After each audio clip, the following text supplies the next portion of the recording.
Jaco Pastorious was a meteor who blazed onto the scene in the 1970s, only to flame out tragically in the 80s.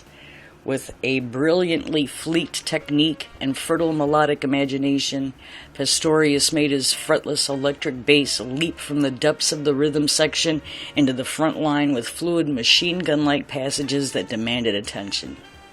He also sported a strutting, dancing, flamboyant performing style, and posed a further triple threat as a talented composer, arranger, and producer. He and Stanley Clarke were the towering influences on their instruments in the 1970s. Born in Pennsylvania, Jaco grew up in Fort Lauderdale, where he played with visiting R&B and pop acts while still a teenager and built a reputation as a local legend.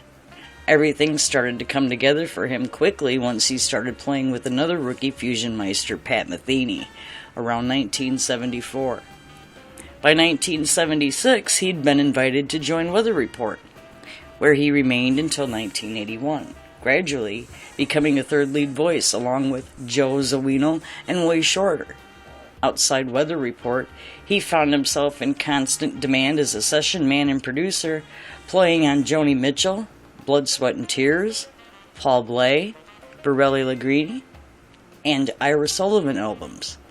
And his first eponymous solo album for Epic in 1976 was hailed as a tour de force.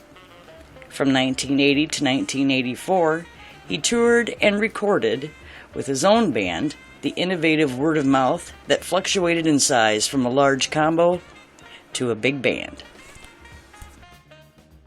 Alas, Jaco became overwhelmed by mental problems, exasperated by drugs and alcohol in the mid-80s, leading to several embarrassing public incidents.